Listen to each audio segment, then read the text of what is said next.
மறைமுகமா நிறைய அவதூறுகள் பொய்யான வந்துட்டு விஷயங்கள்லாம் பரப்புனாங்க. குழந்தைங்க பத்தி நான் அழமாட்டேன், எமோஷனல் ஆக மாட்டேன். ஏன்னா நான் எந்த தப்பும் பண்ணலை. அவங்கள கையை அறுத்துக்கிட்டு தான் என்ன கல்யாணம் பண்ணாங்க. பிளாக்மெயில் மேரேஜ் தான் இது. அதில் யார் பிளாக்மெயில் பண்ணி யார் கையை அறுத்துக்கிட்டு கல்யாணம் அவங்க கேட்டாங்கன்றது வந்துட்டு 2008 வந்துருக்கு. எனக்கு ஒரு அக்கௌண்ட் கூட கிடையாது என் பேரில், தெரியுமா உங்களுக்குலாம்? ஒரே அக்கௌண்ட் தான் எனக்கு இருந்துச்சு, ஜாயிண்ட் அக்கௌண்ட் எக்ஸ் ஃபேமிலியோட. எங்கே சொன்னாலும் ஸ்வைப் பண்ணாலும் உடனே போய் என்ன எதுனா இல்லை என்ன ஏன் இவ்வளோ நான் தானே சம்பாதிக்கணும். ஒரு கல்யாணம் ஆகி வந்து புருஷன் பொண்டாட்டி ஆனதுக்கப்புறம் உன் அக்கௌண்ட்டு என் அக்கௌண்ட்டுன்னு எனக்கு தெரியல. இந்த 3 லெட்டர் நடிகை இருக்காங்க, நான் சொன்னல ஆல்ரெடி நிறைய கேஸ். அவங்க பேரை சொன்னால் அவங்களும் என் பேரை தெரியாமல் என்னை வந்து அட்டாக் பண்ணுறாங்களாம். இட்லி நடிகை, அதையும் சொல்லிடுறேன் நான். தமிழ்நாட்டில் வந்து ஒரு பொண்ணுக்கு அநியாயம் நடக்குதுன்னா எல்லா பெண்களும் வந்துட்டு சப்போர்ட் பண்ணுவாங்க. இதுதான் நம்ம தமிழ்நாடு. அப்படி இருக்கும்போது பர்டிகுலர் 2-3 பேர் வந்துட்டு சப்போர்ட் பண்ணுறாங்கன்றது வந்துட்டு அதை நான் ஒத்துக்க மாட்டேன். நான் வந்துட்டு ஒரு 2 வார்த்தை பேசுகிறேன். ஏன்னா இன்னைக்கு காலையில் நடந்த விஷயம் வந்துட்டு ரொம்ப ரொம்ப துயரமானது. ஏன்னா இது ஏற்கனவே 1.5 வருஷத்துக்கு முன்னாடி அத்தனை அவதூறுங்களும் நீதிமன்றத்தில் இருக்கு. ஏற்கனவே நீதிமன்றத்தில் இருக்கிறது இன்னைக்கு வந்து மேடை போட்டு பேசியிருக்காங்க. அதே வந்து ஒரு 1.5 வருஷத்துக்கு முன்னாடி மறைமுகமா நிறைய அவதூறுகள் பொய்யான வந்துட்டு விஷயங்கள்லாம் பரப்புனாங்க. இருந்தாலும் நாங்கள் வந்து ஒரு இது வந்து ஒரு இதில் கோர்ட்டில் இருக்கிறதுனால நான் வந்துட்டு இதுக்கு வந்து எந்த விளக்கமும் கொடுக்கல. ஏன்னா that is a contempt of the court. We are not suppose to talk whatever is in the court. But அவருக்கு என்ன அழுத்தமோ தெரியல, இன்னைக்கு ரொம்ப எமோஷ்னலாக ரொம்ப இதாக பேசியிருக்காரு. ஏன்னா ஏற்கனவே நடந்து தான் இன்றைக்கி மேடை போட்டு பேசியிருக்காங்க. நான் அழமாட்டேன், எமோஷ்னல் ஆக மாட்டேன். ஏன்னா நான் எந்த தப்பும் பண்ணலை. அத்தனை விளக்குகளுக்கும் நாங்கள் வந்துட்டு பதில் கொடுப்போம். ஆனால் இப்போ இது வந்து நீதிமன்றத்தில் இருக்கிறதுனால இதுக்கு ஒரு அட்வைஸ் இல்லாமல் நம்ம பேசக்கூடாது. கண்டிப்பாக உங்களை வந்து நான் சந்திக்கிற ஆதாரத்தோட. ஒரே ஒரு விஷயம், ஏன் நான் வந்து இது வந்து பெருசப்படுத்தலைன்னா, ஒரு 16 வயசு பையன் இன்னைக்கு அவருக்கு வந்துட்டு பப்ளிக் எக்ஸாம் 10வது படிக்கிறாரு, என் பேரன். இன்னைக்கு அவர் நிலைமை நீங்கள் யோசிச்சு பாருங்க. எக்ஸாம் எழுதிட்டு வெளியே வரும்போது எத்தனை மன உளைச்சல்ல வந்துட்டு அந்த பையன் இருக்கான்றது வந்துட்டு நீங்கள் புரிஞ்சுக்கிங்க.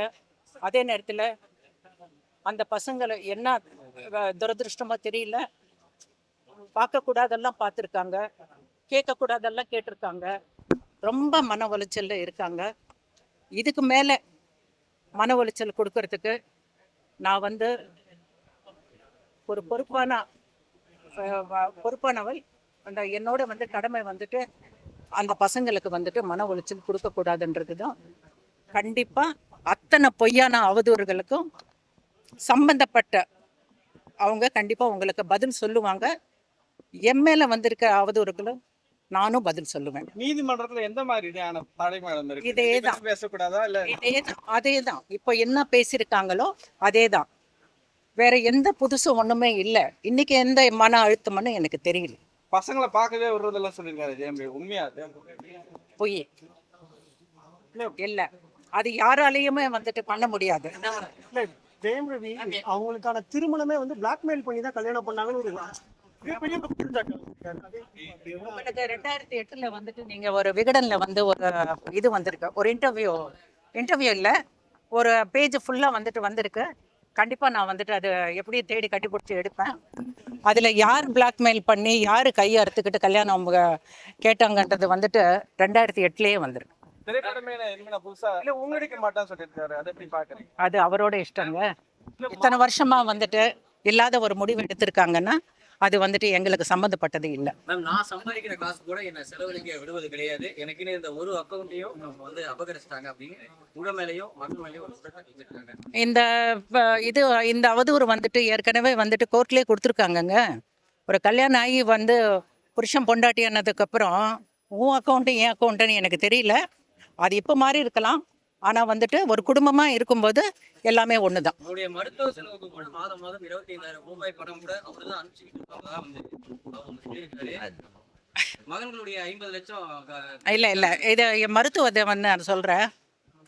அதாவது அந்த மாதிரி ஒரு நடக்கலை, இருந்தாலும் அப்படி பண்ணால் ஒரு மாப்பிள்ளையாக வந்துட்டு அவர் கடமை அவர் செஞ்சுருக்காருன்னு தான் நினைக்கிறேன்.